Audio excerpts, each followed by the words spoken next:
Well, what is going on, everybody? Welcome, everybody, into the Hump Day Hotline, brought to you by Fichte, Endel, and Elmer Eye Care on the Buffalo Rumblings Vidcast Network. My name is blank. Hi, my name is No, I'm not Slim Shady, but my name is just up here blank because that's just kind of the mood that I'm in. We'll talk a little bit about it, but my name is Joe Miller. You can find me on Twitter at Joe Miller Wired, and that guy right there is Jay Spence the King. Jay Spence, where can they find you on Twitter? At Jay Spence the King, and At that's Jay pretty Spence the much King. it. Like I'm on other things, but now I don't even use. I haven't used my Instagram in like a month. A month? I gotta. Yeah, it's been like a month. I only used to use it just to like post the music I listen to. Really. Oh And yeah, I would. jokes. Yeah, in jokes. Yeah, super good. Yeah, Yeah. super funny. How you feeling? Otherwise, you seem blasé, kind of like me. I'm I'm blasé. I'm blasé. I got energy for the show, so we can do this. It's on. It's But on. like, yeah, no, it's on. But yeah, like when it comes to the Buffalo Bills and any conversation surrounding the Buffalo Bills right now, I'm just like real, like blah. Like I don't know what to feel. All right, well, let's get into it here momentarily. Want to throw out a welcome and how are you doing to everybody that is joining us live right now, as well as to everybody who's going to consume this podcast in audio form later this week. Whatever Yeah. platform you are consuming it on, please please subscribe, hump that like, as we like to say Hump here it. on the Hump Day Hotline on Wednesday nights. On YouTube, if you're watching on YouTube, please jump on that thumbs up button. We are also Super Chat Live. If you've got a question or a comment for us and you want us to answer it or respond to it, please Super Chat us. But real quick, let's hear from our show sponsor, Fichte, Endel, and Elmer. It's time to say goodbye to the blur and hello to clear vision. Fichte, Endel, and Elmer are the first in Western New York to bring you Zeiss Smile technology. Along with our highly experienced surgeons, we promise an effortless journey to better vision. Gone are the days of fumbling for glasses or struggling with contact lenses. Embrace the freedom of superb sight, because we believe you deserve the world in HD. Visit us online at Fichte.com and schedule a consultation. Fichte, Endel, and Elmer. We are focused on you. Focused on you. Sorry. You got to record a jingle for them. You got to. Oh, yeah. You got to. Do I now? Yeah, we can just grab my guitar over here and just go ahead and get to it. Matt keeps asking me, our editor in chief. He keeps asking me. He's like, "When are you and Joe gonna like do a performance?" And I'm like, collab. But I'm like, dude, I can't speak for Joe, but I haven't like looked at a stage in years. Like I couldn't tell. Like I haven't even wanted to. Thanks to you, I got to do karaoke for the first time in my life to Baby Got Back.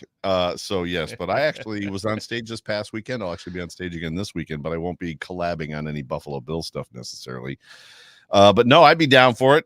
Justice actually reached out to me not long ago, like 3-4 months ago, and was like, "Hey, we're thinking about doing some original artist things from Bill's Mafia.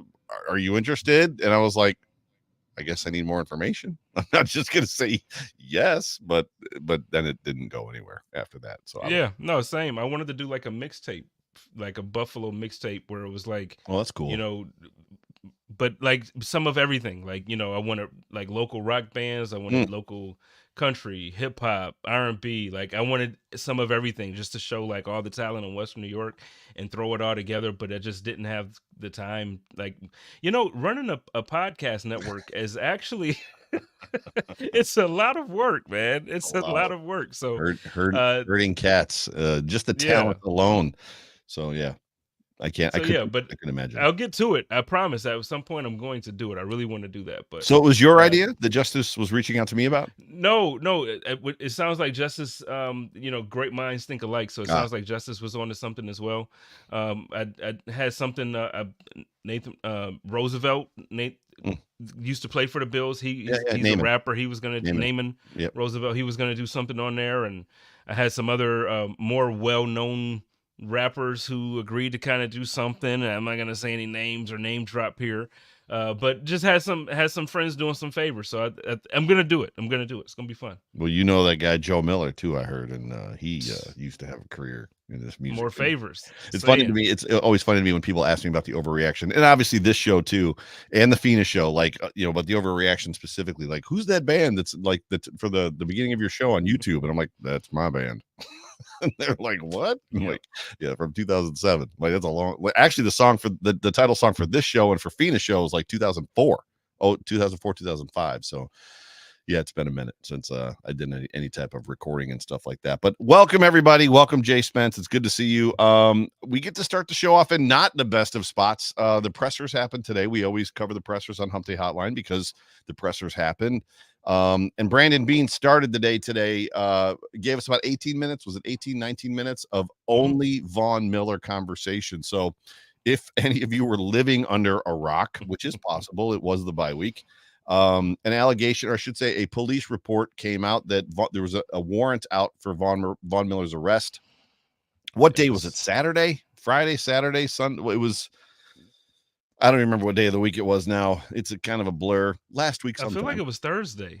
Was it Thursday? At some point in time. Who knows? With allegations and accusation that he had a domestic violence charge, and then there was some information, some reports that came out as far as what the police kind of found in their initial investigations and things that were said and cell phone stuff and blah blah blah blah blah. He turned himself in, mugshot, and then the next day the alleged victim of the domestic violence was basically, and I'm just giving a recap, basically said, I don't know what y'all are talking about. This is all trash. It never happened, and I don't know why people got to make stuff up like this. And now here we are. And Brandon Bean's got to get trucked out in front of the media because the Bills are going back to practice.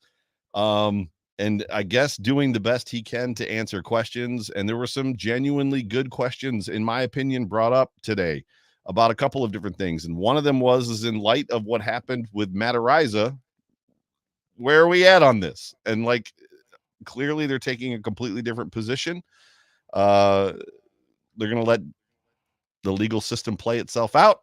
I have thoughts.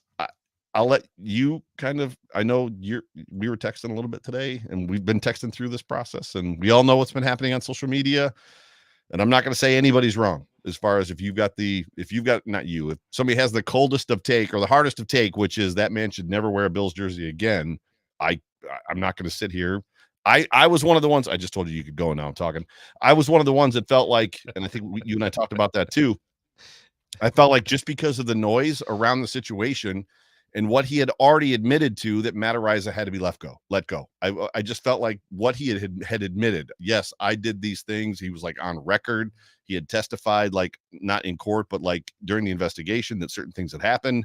And I was like, he's got to go. Like there's way too much smoke. Now we all know that the charges have all been dropped and he was cleared and blah, blah, blah, blah, blah. And he still doesn't really have a job. Good, bad, indifferent, equally bad, not bad, worse, whatever, yada, yada, yada. This one doesn't look good either at all. Now, please take the, yeah. No, I mean, you was cooking. I don't have I don't have much to add. I mean, because then the thing is, I get it. So like the next day, Friday, she comes out and she says, everything's blown out of proportion. Yeah. I don't know what everybody is talking about, but I heard the 911 call. Like I heard the call. Oh, did you hear it? Yeah, I did not hear it. So yeah, I'll send it to you after we get off of this. Like, I heard the call. You see the police report. You see, I don't know. You just see everything, and again, it goes away. If she says that nothing's happened, then nothing's happened. And this has been it's been what's happened before. Yeah, it's where she's made an allegation against Von and then kind of recants it after a day or two or however much time has gone by. But then I don't want to also forget the porn revenge case that kind of is kind of forgotten in this. Yep. Like we don't talk about that. And so for me, it's concerning because it shows some type of pattern, and whether the pattern is she calls the police on him when they argue and things don't go right. And I don't know. So whether it's that, okay, then that needs to stop if it's not real. If things aren't happening, then that needs to stop. But then it also shows, like, look, the police say they saw bruising. They saw on her neck, on her abdomen. She's pregnant on her abdomen. Yep. So, is that, like I said, if you go to TMZ, you have the phone call where you hear her say who her boyfriend is that put hands on her. They asked if she needed an ambulance, and she said, I don't know, I'm bleeding. He pulled my hair out. I don't know, maybe. it's I just I don't know. I don't know how you can turn around the next day and say it's blown out of proportion. Yeah. You called the police. You called the police. Like there's an actual 911 call with your voice. You felt like you had to call the police. So I don't know. It's a lot to think about. And I will say that these are two completely different situations when you look at, the Yes. punt god situation Yes. versus this. Yes. Where I agree with you is that, yeah, he was on the record saying that he slept with an underage girl. Yeah. And to me, I get the one charge wasn't what everybody kind of was upset about, but it still, to me, you slept with an underage girl and it was time to go. I am kind of personally, though, I know not a lot of people might not appreciate this take from me, and that's fine, but I'm kind of on that same side when it comes to this. I think, I understand the contract implications, so I understand that you got to kind of wait, and hopefully the NFL finds something that they say, okay, we got to suspend this guy, or we put him on a commissioner exempt list, and then once that happens, then the Bills can save some money. So I get it. They don't want to make a move until something happens. I understand. I don't think he should be playing, dude. Like that's just a me thing. I think of it in the sense where, if you have a wife, a sister, a mother, a daughter. I don't have any kids, but it's like you have relationship, female family members. You have relationship with women, and just I don't know. So these allegations are horrible. And the allegations that we've heard previously were horrible. And look, I love him too, because he can rush the quarterback when he's healthy, and he does things, he last year against Kansas City, we about to play Kansas City now. Last year, he closed the game out for us. He was our closer. He was the reason in the fourth quarter why the Buffalo Bills were able to put that game away. That's right. I love Von Miller too.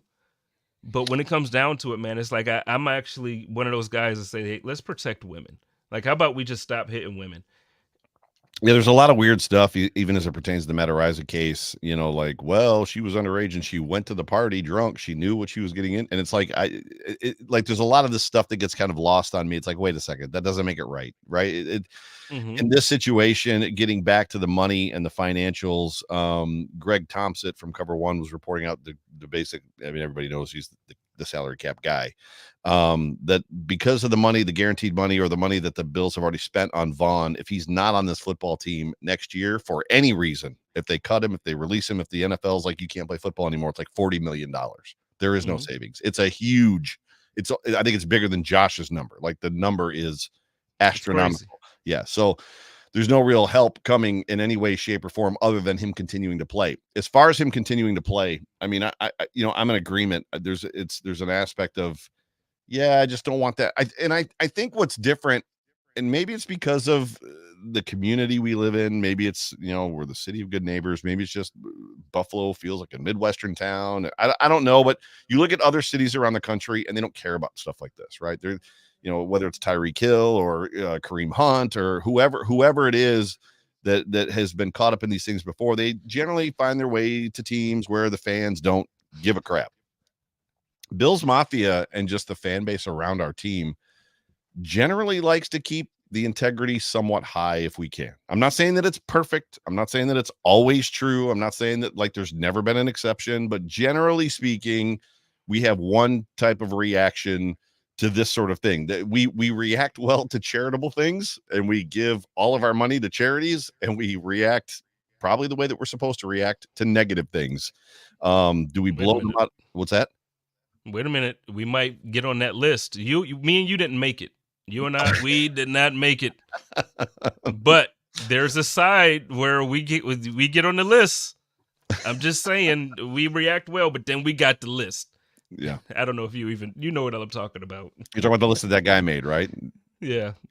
So I think I was the only one that came out and was like, these are my friends. Like, you don't even know these people. Stop talking about them. But yeah, anyways.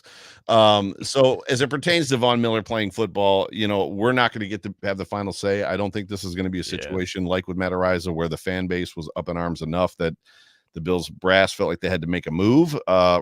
correctly make a move. And I think the best case scenario for Von Miller is he's not playing in Buffalo this weekend. I couldn't imagine this game happening in Buffalo and him being on the field and the crowd booing him when he's on the field. Because I wouldn't put it past our crowd if he stepped on the field, the crowd booing him. And I think he needs that one game buffer. I think that one game buffer is going to put a little bit of this behind him until it becomes news again, because there is still an investigation going. Like the prosecutor can still say, we're going to bring you up on charges.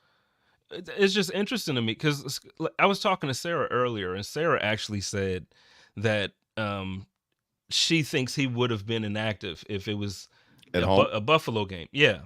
And in my mind, I'm like, I just didn't think it was a difference. Like if they're going to, so you agree, you think he would have been inactive if it was a Buffalo game? Yeah. See, I guess in my mind, maybe I thought I was in the minority in Buffalo when it comes to how I view the situation with Hump, because I do see a lot of comments where people are like, well, you should have learned from the Matariza situation. Like, let's let this play out. Let's not jump to the conclusions here. Let's not do that. Let's not do this.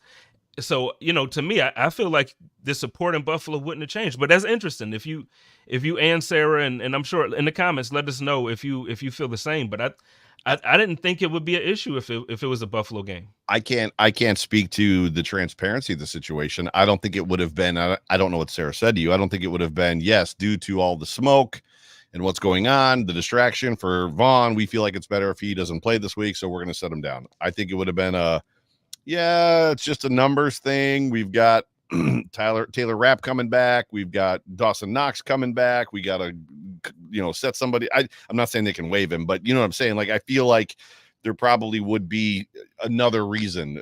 He tweaked his knee a little bit, right? We're going to give him more, like today, veteran rest. He has a scheduled veteran rest day after having 2 weeks off. In other words, you didn't want him in the building when the press was there. Isn't that what that kind of means? Pretty much. We didn't want him available. Yeah, scheduled veteran rest day after having 2 weeks, and nobody batted an eye at it. Oh, let me just write those notes down. Scheduled veteran rest day. It's like he's been off for 2 weeks. Like he caught a late flight, or his flight was canceled and he arrived late. He's not here. I don't know. I mean, make something else up. I don't know, man. Anyways, so we'll see what happens.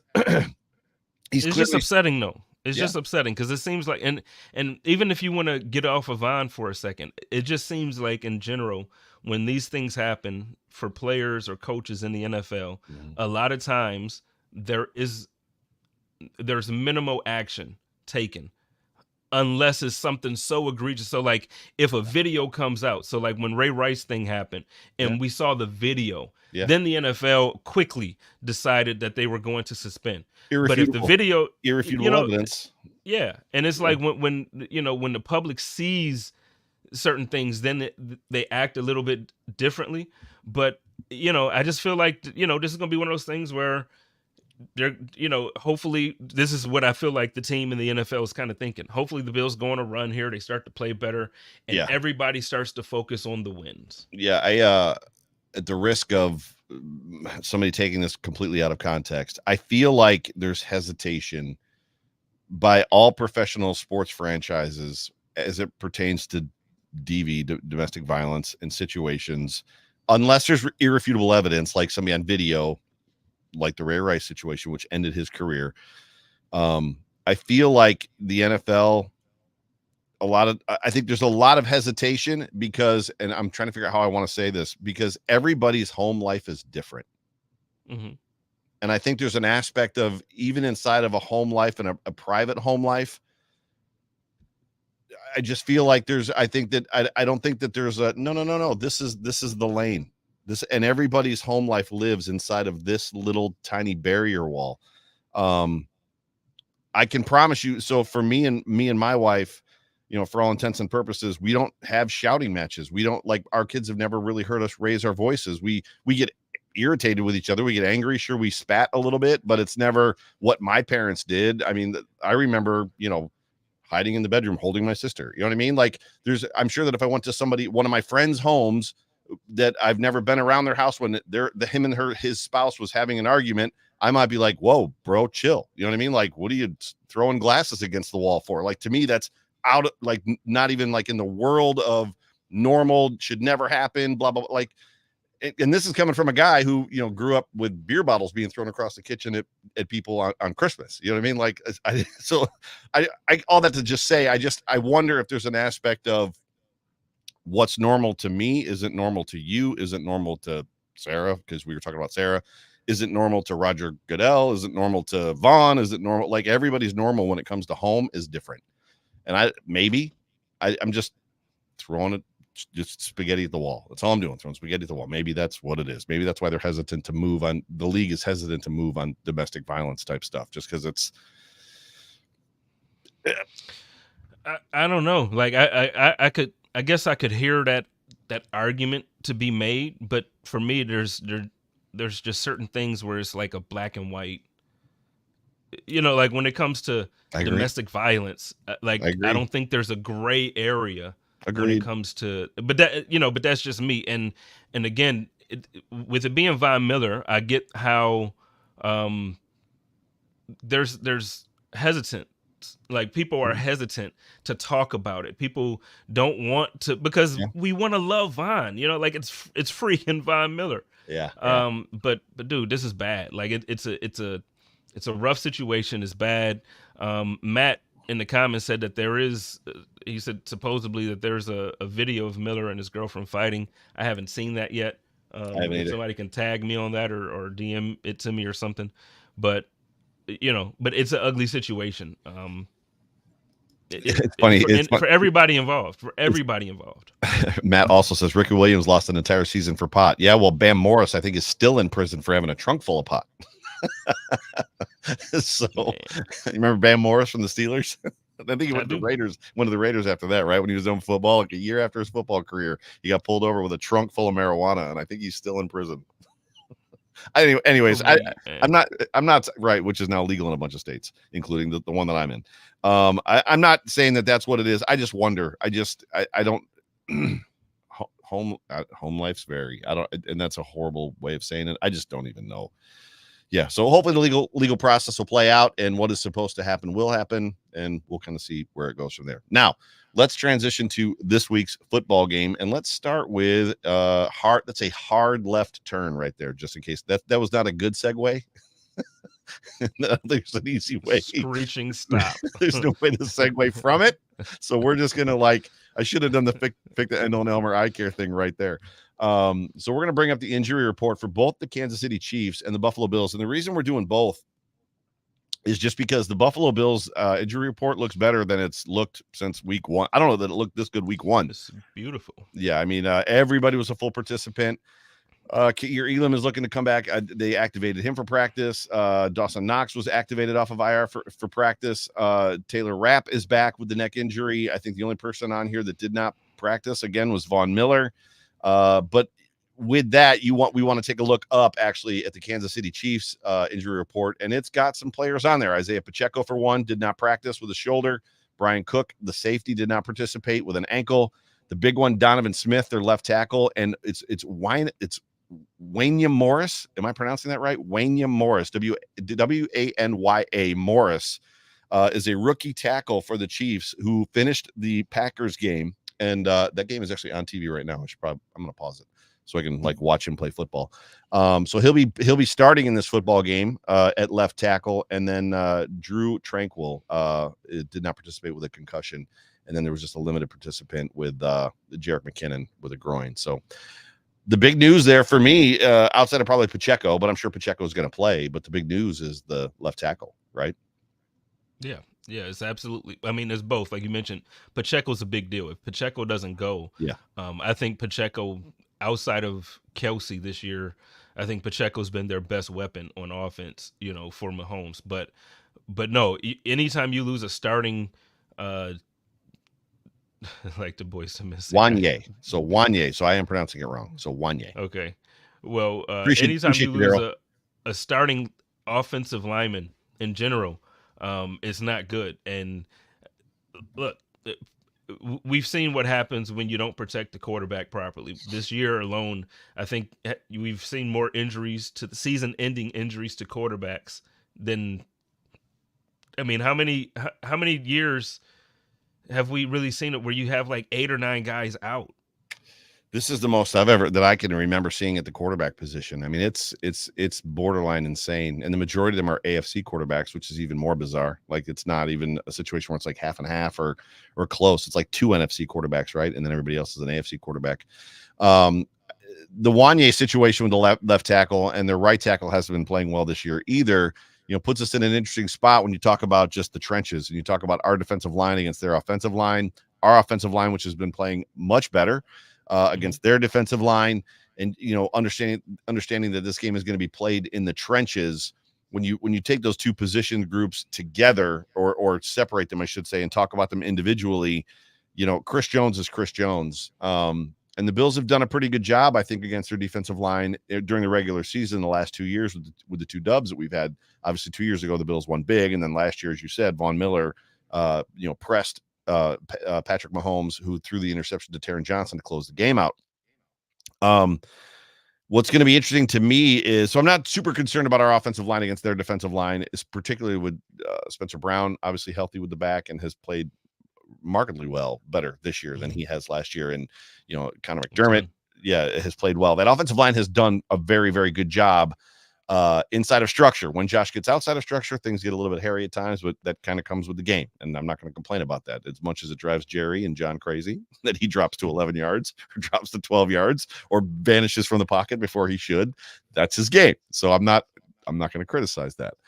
It'll be interesting to see our defensive line versus their offensive line. And you and I quipped and joked a little bit about it, because it seems like from the time that I became a Bills fan and started understanding football, every time there was a situation, regardless of who was on the defensive line for us, if there was a left tackle missing or a right tackle missing or the center was missing, that it was like, oh, the defensive line's going to eat. And then they don't. It's like, nope, that rookie 5th round tackle came in and played like a Hall of Famer for that one game against pick a guy, right? Pick a defender. And I think that's my biggest concern, is that somehow Jerry Hughes or Jerry, right? Jerry Hughes, Mario Williams could get nothing done today against the rookie 6th round pick out of Tulane. And shout out to both legends. I love both those guys, but I mean, like, that's just how the Buffalo Bills it's just how it goes. Like, you lose the starting left tackle, and we have our starting 1st round draft pick that's into the Hall of Fame. 4th overall. Yeah, like, and he can't eat at all. Like, it's just crazy. It's crazy, man. Blocks them up perfectly every single down.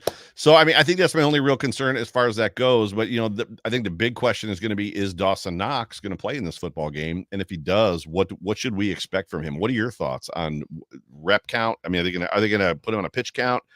Is he going to have a blocking role?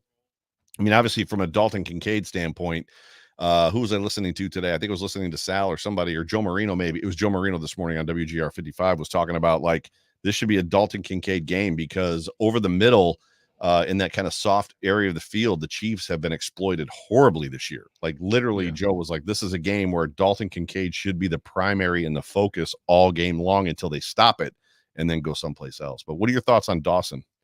Well, I agree with what Joe Marino said. But for me, it's one of those games where I could see it going, like, honest to God, this is one of those games where it wouldn't surprise me if anything happened. Mm-hmm. Like, if the Bills came and they blew the Chiefs, if they just blew those guys out by 20 points, or if the Chiefs blew the Bills out by 20 points, right. If it was a tough game, like, however it played out, I would not be surprised, because both teams have been inconsistent this year. They haven't looked the way they're supposed to look. The Chiefs still have a really good record, even though their offense hasn't really figured it out yet. I don't think when you watch and I'm sorry, Bills fans, I love Patrick Mahomes, so I watch a lot of the Chiefs games. He's still Patrick Mahomes. The difference is these guys that's when they're catching it from him, they're not making things happen like we're used to seeing. Right. But he's still Patrick Mahomes, and in any given moment, he can turn a game around. He can open it up and just, like, he can just. He's Patrick Mahomes. I just put it like that. They're averaging 19 points a game, which even when the Bills were bad, right? Ken Dorsey, and Josh Allen was off of his game, the Bills were averaging more than that. So the Bills were actually averaging more on offense and fired their offensive coordinator. The question for me is, how much of this is Eric Bieniemy, right? How much of this is Eric Bieniemy being gone? Now, I know there's going to be a quick knee jerk that it's like, well, he isn't doing anything in Washington. Really? Because Sam Howell doesn't look horrible.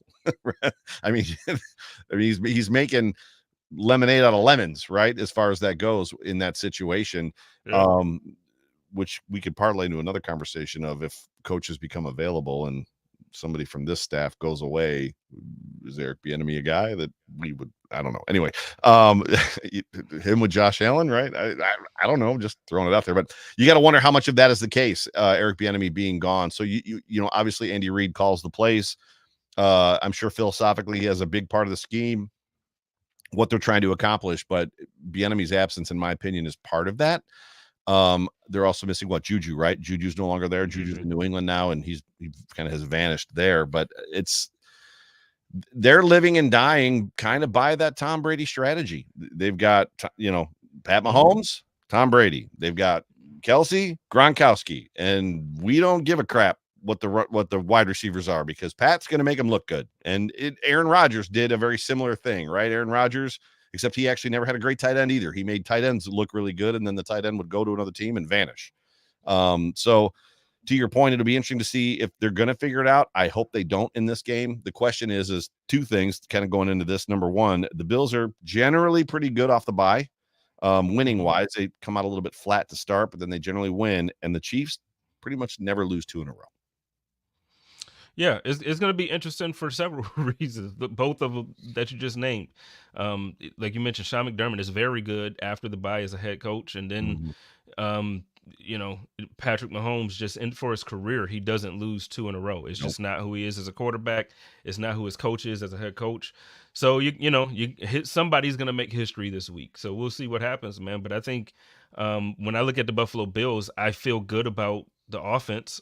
The direction that we're going over the last 2 weeks. Agreed. I feel very good about the offense. And I think if we can just clean up, I know a lot of us were upset, Joe. A lot of us were mad after the Eagles game because of all of the penalties, right? I wasn't mad at the penalties. I wasn't mad at the penalties, but yeah. Well, I was upset about the penalties that weren't called. Yes. That's what I wasn't upset about. We talked about it. A bunch of the penalties that were called, they deserved them. Like the Bills were sloppy. Yeah. It was a very ugly game. It was very sloppy. So I'm looking to see the Bills clean up those mistakes. Yeah. You clean up those little mistakes, stop offsides and all these little holding and all this stuff like that. Come on, man. Let's play some football. Let's go out there and let's act like we want to make the tournament.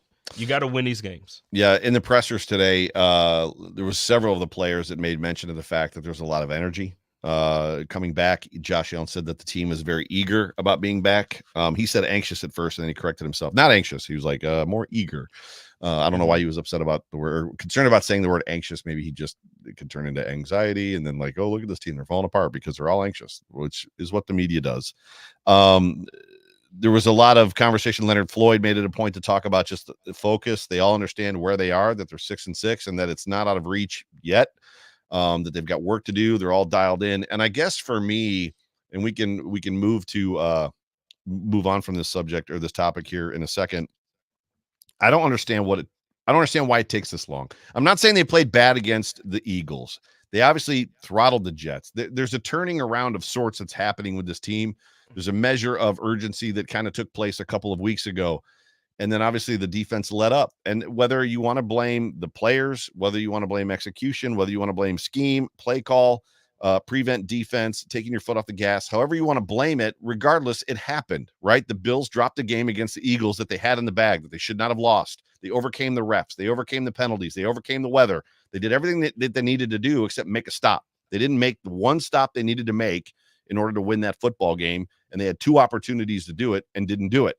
They had more than 2, but 2 key opportunities to do it and didn't do it. Where is your faith and your confidence level? And I think I know, but I'm going to ask anyway, because I think we're all kind of in the same boat that this team is going to be able to go on a run. We've watched them the last 3 years go on a run at the end of the season. 8-0, I think they went, 21, they went 8-0, right? That was the year that they were 7-6 or something like that, or they were 6-5 and they went 8-0 until they lost. They lost the 9th game because that was going to be like number 9, Corey Bojorquez, like 9-0 in the Boho, right? Which would have been the Super Bowl, I think. Or no, that would have been the championship game to take him to the Super Bowl. I think they won 6 in a row last year to finish the season, or 7 in a row. So they've done this before. This is not unfamiliar territory to them as a team. Like, they know how to do this. They seem confident. They're talking like they're confident. Where are you at? I just think that we're not going to make the playoffs, man. I don't think we're going to win all of these games that we need to win. We're going to lose 1 or 2 of these games. It's just inevitable to me. And I hope I'm wrong. I really hope I'm wrong. I know I'm going to get to everybody saying, Spence, you're not a real Bills fan if you're thinking like that. I'm sorry. I've watched football all season with this team, and I see what I've seen. Yeah. And I just don't think that we're going to be able to beat the teams that we're lined up to play. I don't think that we're going to win every single game. I just don't. Yeah, when I went through it with Rev, I was on Rev's show on Saturday night, and we went through at that time it was just the Colts, the Broncos, the Texans, the Steelers, and the Browns, 5, and then the Bengals have now entered the chat because they are now ahead of the Bills as well. That was the other thing too that we didn't even talk about at the top, is the Buffalo Bills come out of the bye losing again because they went from 10th to 11th. I put a tweet out that a bunch of people are running me on, because I was like, if the Bills win this weekend, and the only 2 teams that can help them lose, the Bills move from 11th to 9th. Now, again, there's still 5 games after that, right? Is that right? 5 games? Yeah, 5 games after that. But at the end of the day, the reality is it's still only 9th. They still got quite a bit of work to do. I don't even know what to make of it. Yes, all these teams play each other. They're all going to consume parts of each other. There's no guarantee. Like, the only guarantee is the Bills win out. And I know that there's still an opportunity that if the Bills win out and they beat the Dolphins in Miami last game of the season, and the Dolphins drop a game between now and then the Bills beat them, the Bills can win the East. I get it. I understand that. But to your point, I'm not feeling it. Like, if this was 2020 or 2021, I'd be feeling it. If it was last year, well, end of last year, the offense wasn't great. If it was 2020 or 2021, I'd be feeling it. Right now, I'm just like, man, I don't know, man. I just don't know. Yeah, I mean, and I see the comments. Matt says until they lose, 1 more game, I see opportunity. I love the optimism. Sarah says I see positive still from last weekend, and there was positive. There were positives, but to me, you still lost a game that you should have won, and that might sound like I'm being a negative Nancy. Sorry to any Nancy out there. I got called that. But I got called that. I was like, I consider myself realistic, Ralph. Thanks. Well, but I mean, I guess that's where I'm at. I look at the team, and it's like, as great as Josh Allen has been this season, Josh Allen is playing great football. Like, he's playing amazing football. Even when the offense was bad, he was playing really good football. And statistically, the defense, statistically, he was playing very good football. That's right. And then the defense, to some degree, I feel for them, A, because of all the injuries, but B, because even though, okay, the defense has had moments where they haven't looked like the defense that we're used to seeing, because they're a shell of themselves. Yeah, then on top of that, the offense, before they made this change, the offense couldn't stay on the field, so they were losing time of possession. The defense was out there for, I don't know. I need to say, I'm the opposite of what Matt is saying. He's saying until they lose again, then he's hopeful. I'm at the point where I'm saying I need to see them put a game together where they play well in all 3 phases. Before you read that, like, I'm hopeful until they lose again. They just lost. So, like, they're coming off of a loss. Anyway, our guy Peyton Plays gives us a super chat. He says, I'm very optimistic about 2024. If Von Miller isn't on this football team, it costs us somewhere between 32 per Sarah Larson and $40 million per Greg Thompson. I don't know how optimistic I'm going to be. Crazy. I think it's time. I think it's time, my friend. So that's the segment. There it is. Share down. Sorry, you got to give me a sign first so I can actually look it up first. You've always been hot on the trigger. Like, literally, you've always been hot on the trigger. I was in the comments today. I was slacking. I was in the comments. It's all good. It's like, so, I don't know. We've not rehearsed this. It's like the 5th time we've we've been doing it since summer, haven't we? I don't even know when. No, because when you were at the cottage at the lake. Yeah. So so for those listening by podcast and those watching, when you hear that means that it's our 3rd down segment. That means we're going to get our Josh Allen stat line and a score prediction for the game. We'll see how everybody thinks it'll go. So in the comments, let's go ahead and load us up with them. Let's see what you think. I'm going to start us off, Joe. I think Josh plays well against the Chiefs. He always does. He tends to, yeah. Other than that, so I think the first time we played them in the AFC Championship game, he did not, right? Did he have a little bit of a down? I don't remember. I'm gonna look it up. You talk. I think Josh played well. I think everybody was hurt. That was the game that Diggs had. He had like a oblique injury or something like that. Beasley had the broken leg. So right, I think we had a beat up team, and Josh was like, I remember because Josh was like bleeding, man. He had like blood on his knee, blood on his shoulder, like he was just beat up everywhere. But I think so for the most part, Josh shows up when we play against the Chiefs. So I think that's going to be another thing that we see where it's just going to continue because that's who he is. But my concern is, how is this defense going to show up against Patrick Mahomes? Because even though the Chiefs haven't offensively been what we're used to seeing, it's still Patrick Mahomes, man. Like they can still, and look, there hasn't been a player besides Gronk in my existence of being a Bills fan that dominates the Buffalo Bills defense like Travis Kelce. Other than Gronk, Travis Kelce just has his way against us, man. So, and there's been games that we've played well against him. Like the last couple times, we've kind of contained him. So I'm not saying it like always, but more often than not, man, Kelce. It's a dagger play, and I can't. So did you give a Josh Allen stat line in there? No, I didn't. I just said he was going to be great. So I'm going to say great. Sorry. No, got sound effects. Awesome. Tony the Tiger. Yeah. I'm gonna say Josh goes for 285, 2 touchdowns in the air, 1 on the ground. I like it.